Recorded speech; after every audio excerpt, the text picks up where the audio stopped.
வந்து அன்பை இடத்திட்டிருப்பார்.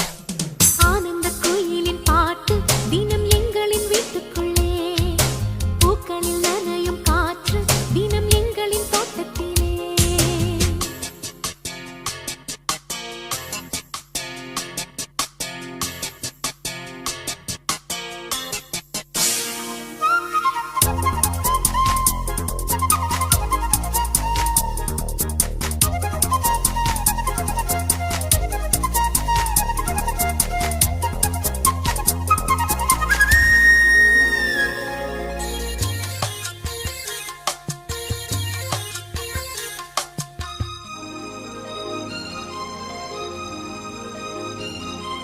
பூமி எங்கும் கண்டதில்லை பாசத்தை உன் போலே,